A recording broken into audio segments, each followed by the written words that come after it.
Welcome back to Season 18 of my Out of the Park 23 Historical Save. We're going to cover our actions from late June through the 1999 trade deadline today. We went 3-5 in our final 8 June games, falling into a 3-way tie for first place with the Yankees and Red Sox. But in the grand scheme of things, being tied for first halfway through this season is absolutely something to celebrate. And my manager did just that, instituting Casual Fridays. I'm hoping this gives me some kind of boost to manager relationships, but it's hard to tell. If you know, comments below. We sure had a great time on June 30th just following this announcement. Jason Maxwell's on for the second time.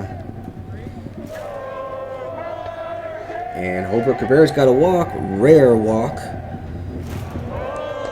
And Ratliff's on with a walk too, so thank you. Let's go. There we go. Clear him. Nope, doesn't quite clear him. Second and third, still nobody out. Ooh, that little run will come in. It does, and the runner moves to third if Kevin Witt can put the ball in play, which he will. Right up against the center field 400-foot sign.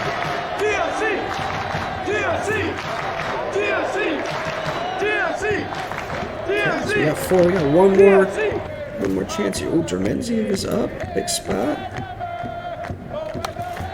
Infield single. 5-0 Blue Jays. Let's go. 7-zip. Gotta love it.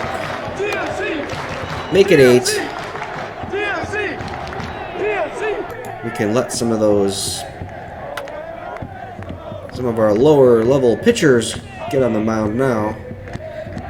Not yet, of course. 9-0. Let's go.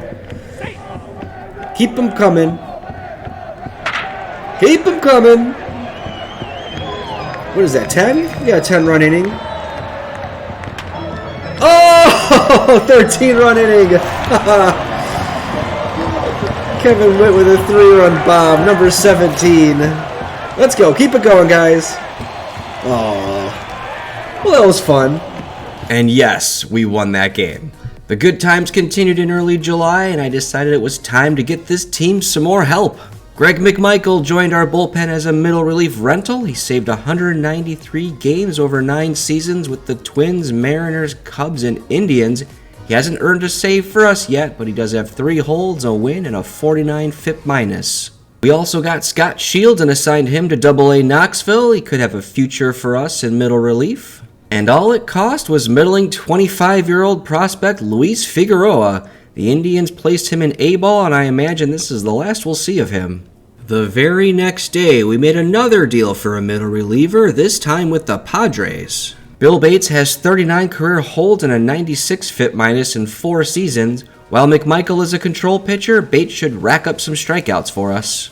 Chad Akers heads the other direction. He's an injured 27-year-old that doesn't belong anywhere near a major league roster, so we're happy to do this deal. Our owner is ecstatic with us heading into the All-Star break. We're crushing our win percentage, defense, and attendance goals.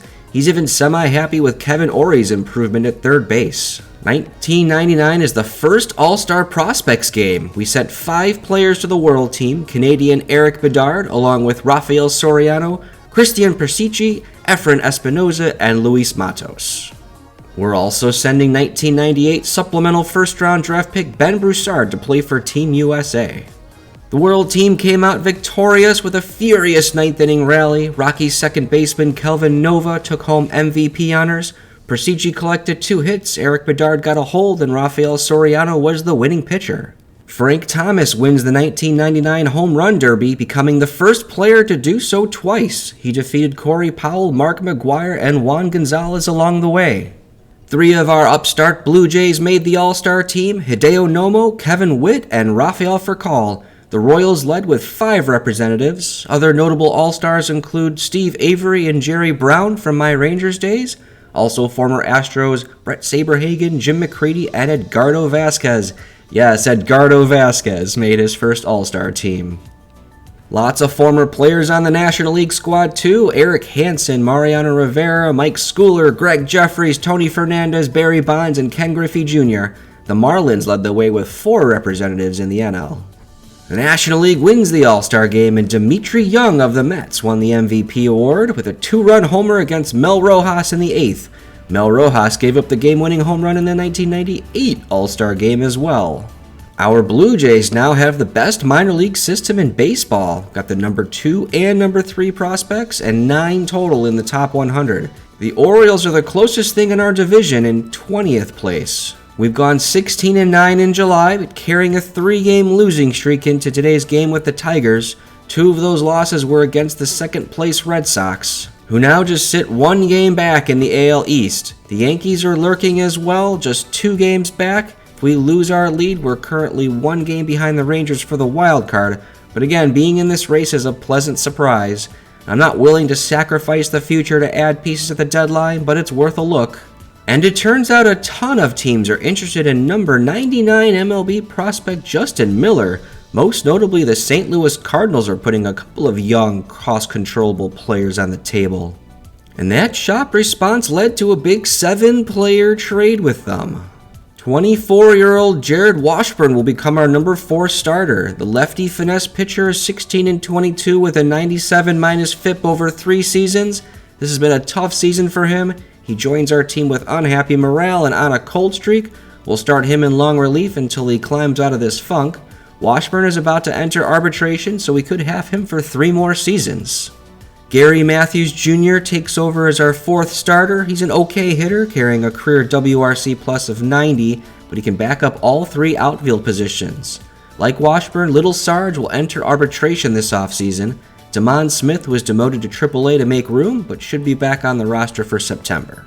I also get a reunion with Luis Alicea in this trade. I was the Rangers GM in 1988 when he broke into the big leagues with us. He's accumulated 23 WAR, 3 All-Star appearances, and 2 Silver Sluggers since then. He's still a plus bat at second base, but a bit of a liability defensively. He'll lead off when our fly ball starters are pitching, and we'll mix in Jason Maxwell. Todd Revernig is a nobody. I immediately put him on waivers and he cleared, but he made this deal happen, and that's my tip of the day.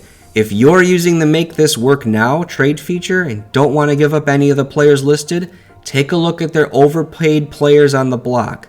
Adding a toxic asset like Revernig can get deals like this done, and I have room in the budget, so no big deal. The big piece dealt was 21-year-old starting pitcher Justin Miller. He's low stamina and looks prone to both homers and walks, but he generated tons of interest when shopped, so my guess is there's something here. The Cardinals called him up immediately, and his first outing was 8 innings with just 1 run allowed and 9 strikeouts, because of course. John Trissler heads to St. Louis as well. He was a pleasant surprise early in the season, even if it was fueled by luck, but his injury replacements have also performed well, making him expendable. Holbert Cabrera also heads to St. Louis. He gave us some good base running and defense, but lost his second base job to Jason Maxwell. He just couldn't hit at all. And here we are. I mentioned the 3-game losing streak. We blew a 7-run lead in yesterday's game against the Tigers.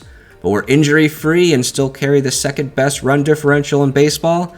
This offense scores a lot of runs despite a lack of power, and this pitching staff and defense have been dominant. Royals waltzed back healthy in the minors. He's made 2 starts. Neither have been very good. We're in no rush to bring him up. It's all about staying healthy and getting some innings under his belt. Ben Broussard and Christian Presici are also having nice seasons in the low minors for us. Kevin Witt is now this team's clear offensive MVP, carrying an OPS just under 1,000. Rafael Furcal has a .424 on-base percentage in July, so he seems to have refound his rookie magic. But rookie Tony Dermenziev is our hottest hitter with a 176 WRC plus and 7 homers this month. He's already worth 2 wins after 6 weeks with the big club. We have 2 slumping hitters. Junior Felix put up a 68 WRC plus in July, and Darryl Ratliff's was 44. I have Gary Matthews Jr. ready if they can't improve. Our staff put up a 3.40 ERA this month. The American League average is 4.62. Our worst pitcher in July was Hideo Nomo, and he posted a FIP minus of 83. Julio Parra remains dominant. He's got a 1.14 ERA for the season and is worth a 1.6 wins already. Andy Carter and Jody Johnson each won 3 games this month and posted 56 FIP minus.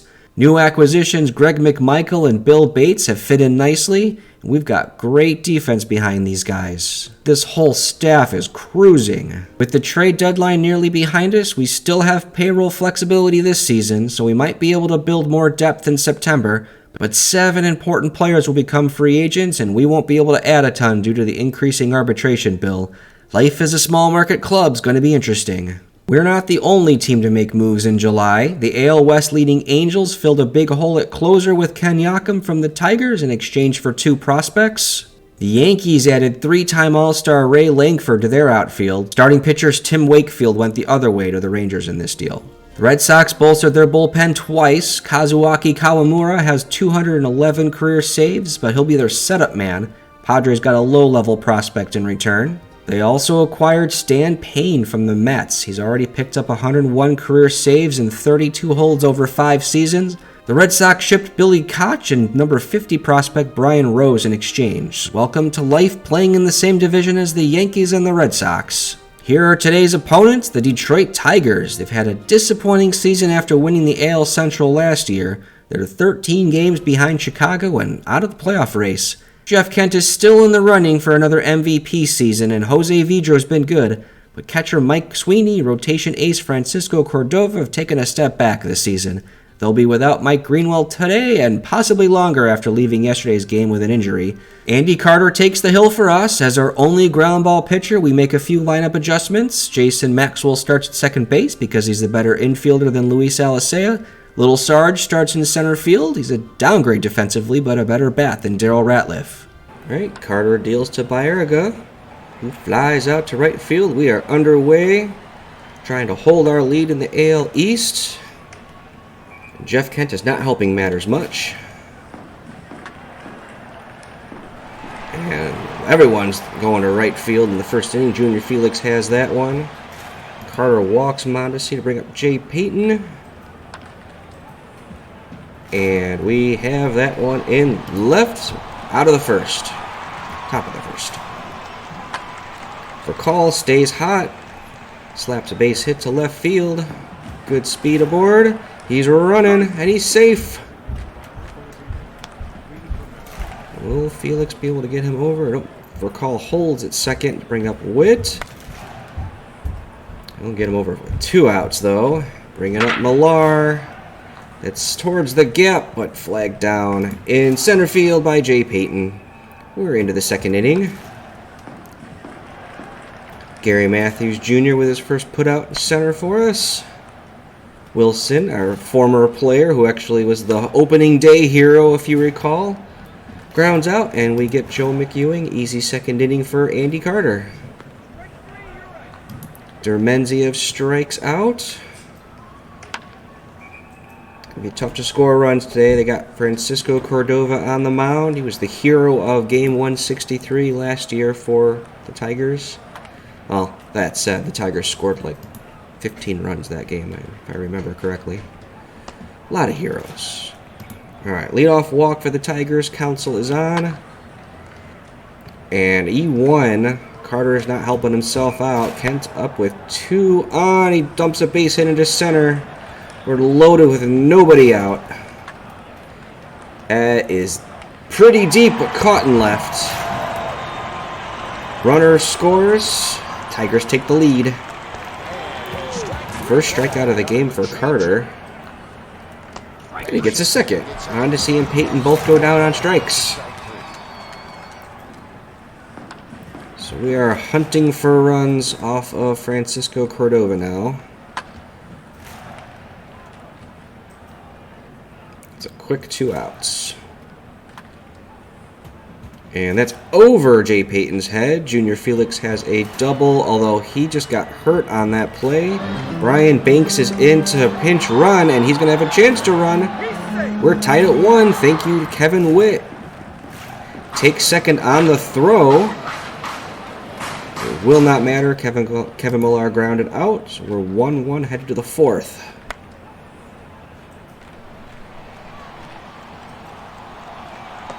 Carter finding his strikeout legs. And that's, I want to say, 7 in a row retired for Carter. Dermenziev will lead off. pop out to Craig Counsell. Matthews is also 0 for 2. And Kevin Norrie makes it a 1-2-3 inning. Get Counsell lead off this time.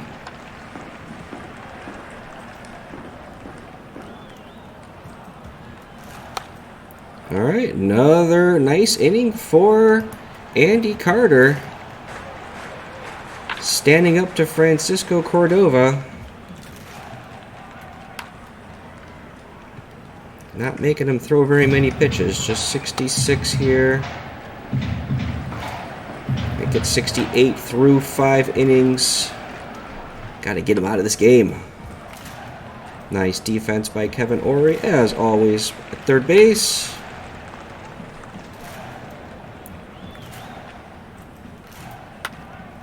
Been quite a while since we've had a base runner for the Tigers. I'd like it if we keep it that way. So here's Banks, who's playing right field. I don't think he plays it very well.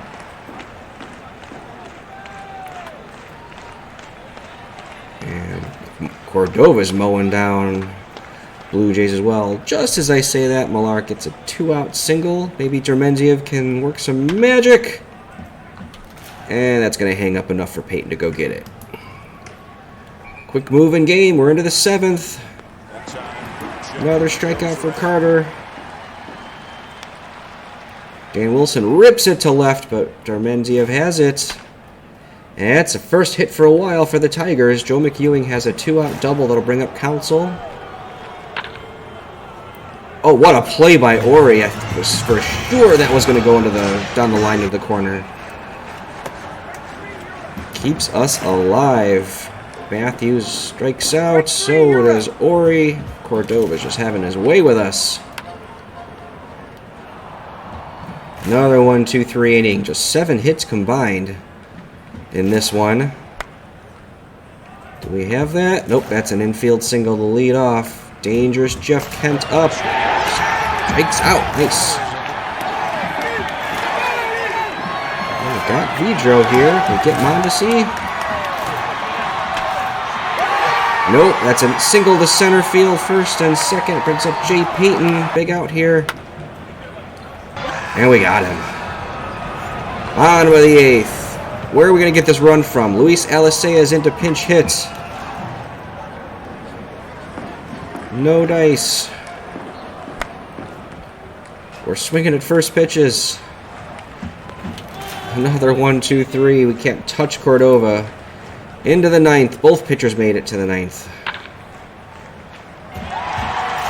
Matthews Jr. has that one. Little Sarge. That's it for Carter. Isringhausen is in the game. And he has a nice 1-2-3 inning. I imagine they're going to stick with Cordova. And they do. Let's get a walk-off. Or a strikeout. All right. There we go. Millar's on first. He'll stay there. I thought that we'd pinch run. Dermenziev hits it out of the park. It's a walk-off. We win 3-1. The rookie hero does it again. What a win. Rookie sensation Tony Dermenziev hits his 9th home run of the season and his first walk-off homer in the big leagues. Another classic steroid-era slugfest, I guess. Andy Carter was magnificent pitching into the 9th inning, and Jason Isringhausen wins his 2nd game as a Blue Jay.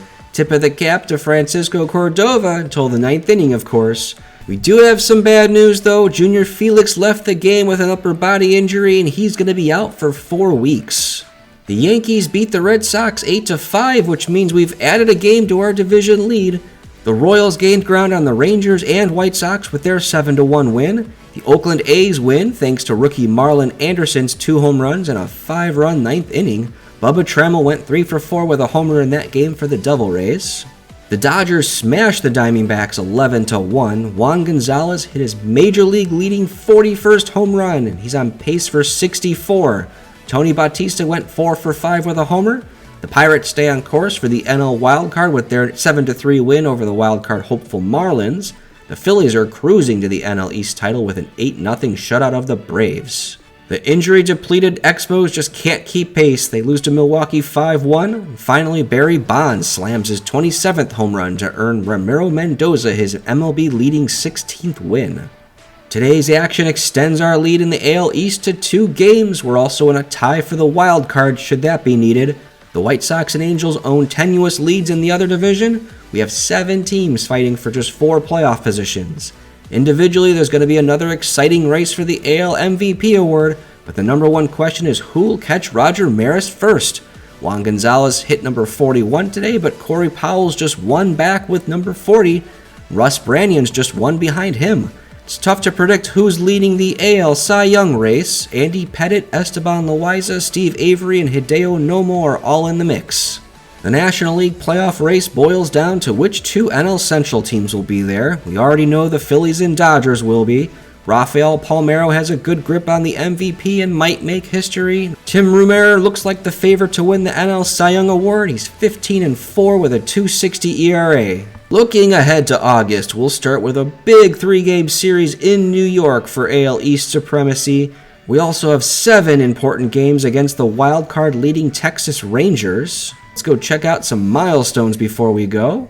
Mark Wohlers earned his 300th career save, and he's since earned 8 more, putting him 1 back of Raleigh Fingers and Goose Gossage for 2nd all-time. He's only 7 behind Tim Scott for 1st, which he'll probably take over this season. Keep an eye on Mariano Rivera in 6th, though. Former Blue Jays outfielder Jay Buhner hit his 400th career home run, this one off Jerry DiPoto. Former Blue Jay and Astro Tony Fernandez got his 3,000th career hit just a couple days ago. Congratulations! He's clearly heading to the Hall of Fame with 3,000 hits and nearly 80 WAR. The only thing he's missing now is a World Series ring. Moving to Montreal in 1994 really revitalized his career. I guess this is the part where I should say oops for thinking his best days were behind him. Feel free to watch my awful rationale for trading Tony Fernandez by clicking above. Sorry, Tony! 36-year-old second baseman Jody Reed collected his 2,000th career hit this month as well. That is a wrap for today. Please give my video a like if you enjoyed it, and subscribe if you want to be notified of content going forward. I'm also streaming on Twitch Saturday mornings if you want to hang out live. We will see you again August 31st, 1999. Thanks for watching.